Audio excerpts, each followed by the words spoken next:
Hey guys, it's Jason. I'm at Marvelous Nerd Year's Eve, and I have legends at the table. The cast of Clerks, of course, the most famous work, the one that I've known, Brian, Scott, and Marilyn. So, guys, it's New Year's Eve. Shouldn't y'all be at home, getting tanked and Getting tanked. I'm being Actually, a honest. lot of people would love to see me tanked because I don't drink. So, That sounds like a challenge here. you'd lose. It's typical. Anyway, but it is New Year's Eve. We're ready for 2017. You guys are here to party with us in Dallas. What are you most excited to do while you're here? Well, I've been asked to host the comedy celebrity roast of Stan Lee, so that's what I'm sweating, but also excited about. That's going to be on Friday night. Tonight here, Thursday night, we kick off the after party stuff with a screening of the original Clerks at the Alamo Draft House, not far from here. They are from the lovely Dallas Sheridan. So I'm excited for those events. I mean, I'm big fans of everybody else's here, so. It's great to have other good friends of our viewist universe here. We got Ming Chen, who's going to be here from Comic Book Men. We have Brian Johnson as well. We have Michael Rooker in town. We have, That guy likes to party. So we have Sean Gunn, really good people who are really cool to hang out with. So that's what I'm excited about. This is my first convention ever to be at a convention during New Year's Eve. Yeah, Same me here. It too. is a I mean, first-time thing. I've done 4th of July cons. I've done Labor Day, Memorial Day, even Easter, which I thought was defiling the Lord, but whatever.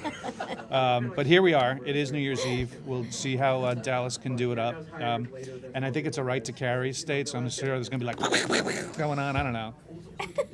Right? I mean, I would like to lie. I am from Texas, but yeah, that totally happens.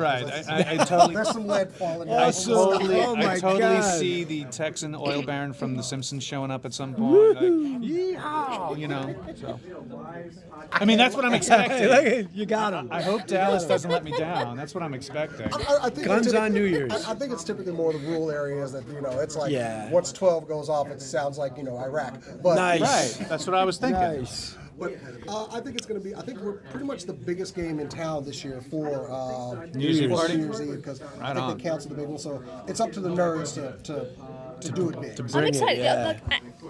As he mentioned, this is my first New Year's thing, but I don't get out much. So just spending Yeah, it. but you live in LA, and LA alone is a giant party. That whole town. Yeah, I'm not a party animal. Yeah, I know, but I'm just saying But you're in amongst it. but it's like I'm excited to be here with these guys that I've known now for so long, and Brian even longer. I love this family that we have, and so to be able to spend it with them is exciting for me. I guess when y'all develop a friendship like you guys, it's as long as y'all are together, it's going to be awesome. But Scott, Exactly. did you bring any guitars or anything? Or any music for us? I this didn't. weekend? No. It's just pretty cool. You know about that. Yeah. No, I didn't. I kind of fly light. I try to fly light. I always overpack though. I'm super anal.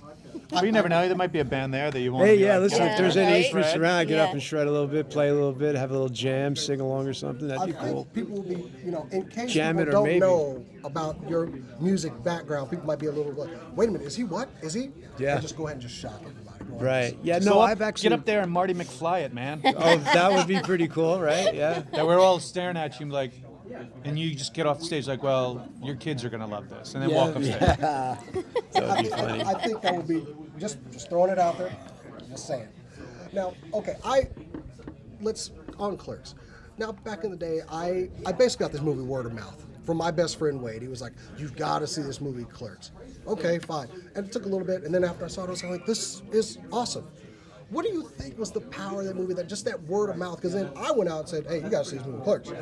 What do you think was the draw of it that just made it just a fan favorite? Like It's that? relatable to everybody. And also, it was talking in terms and subject matter, which I guess in today's term, President-elect would call locker room talk.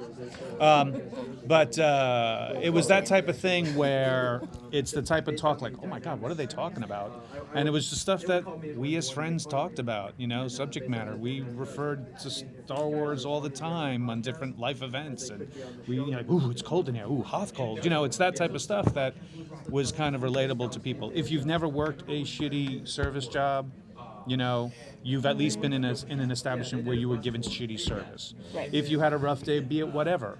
Office Space is another film that's relatable to the cult, because anybody who's worked that type of droning office type of job, and someone took your red swing line stapler, you're gonna be like, my stapler, please. You know what I mean? So I think it's that relatable kind of blue collar.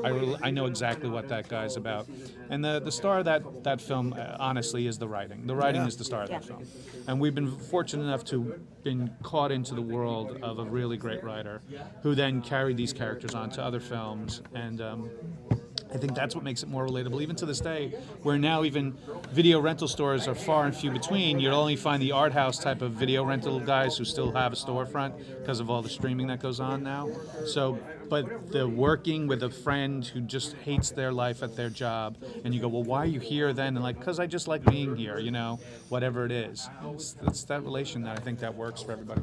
Well, you guys work really hard for your roles, though, so I give yourselves credit as well. Y'all had to pull that off, so, I worked a shitty ass retail job at myself at one time, so it wasn't hard research at all. Absolutely. Yeah. I'm always very pleasantly surprised by the fact that it broke through generations, because it did speak to that generation of the overeducated, underemployed. Right. That's why you have these jockeys, help me out with the clerks, with these highly intelligent conversations and these arguments going back and forth. These guys that were very intelligent, but they were, not putting much of it to use other than, Right. making fun of other people, whatever it might be. But the fact that it's gone on and there's additional generations that continue to find it relatable somehow. It wasn't just, Gen X and then that's where it stayed. It's like the children of Gen X seem to dig it, And which the is so children much. of the children of that's Gen like X, so yeah. I mean, mind-blowing it's to me, like 3-4 It just- generations in now. clearly it has some appeal, because we're still watching it and saying, Right. like, oh, hey, you want to watch Clerks? Sure, let's watch Clerks. I've got it as a download on my phone. But regardless of that, what do you, as far as the universe, now you've done Clerks too, but what would you like to see the universe go at this point? I know I've read a little bit about it, but what would y'all like to see out of a third installment of this movie? Just personal. Well, I mean, as being the only one at this table who's actually read the Clerks 3 script, which was given to us like a year and a half ago. Oh, really? Tell me all when about we it. were planning. Sure, you got $4 million.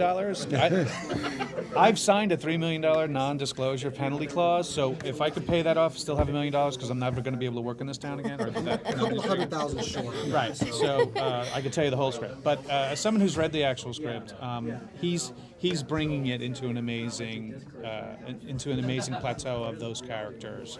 And he said a lot a year and a half ago on his Twitter account and on his podcast as what he was interested in. He had mentioned that there was a love interest of Randall that would be coming in. He mentioned that Marilyn Ghigliotti was coming back into character was coming back to it. So I think it's something that is so incredibly enjoyable. I tell fans, and even at my Q&As, I tell them, like, look, it's like buying someone their Christmas gift in February, and now you got to wait those 8-9 months for them to finally give them their gift and go like, "Ooh, I can't wait to see their reaction." That's how it is knowing it. Sorry? No, my parents were terrible about that. Well, that's what it feels like. It's like knowing an amazing, hilarious joke that you can't tell for like a whole year. I'm all about, I can wait. Yeah. Give it to me as a nice. But I think, with a nice bow. once again, Kevin has taken the best of everything he's done as a writer and put it into the script. Yeah, I can't wait to see where Dante and Randall But end first, up. we're doing the Mallrats TV series, so Is that a thing? Oh, that is a thing that I've been told to be ready for. He's doing a Mallbrats thing, so it's going to do 10 one-hour episodes. He's shopping it to the streaming networks and other cable outlets, so we'll see what happens. Once we get that package sold, and hopefully we start shooting it by the spring, probably distribution by fall of this coming year. Wow. Yeah. Great to hear, actually. Thank you for that. But other than that, I mean, thank you for talking to me, guys. Like, I've been a fan of your work for a long time. Thank I love you. the movie, and I hope y'all have a great time here in Thank you. Dallas. Yeah. Please, if these people take good care of you here. And, Oh. please do a good job. Any guests that you guys are eager to meet, though? Because you mentioned that there's people here that you want to see. Oh, yeah. Funny thing, Rooker, because he's been part of the VSQ universe now for a while, and even though we've been to a lot of conventions, it's like I've not met him yet. So, It's surprising. Wow. and no, I can't say. You can't.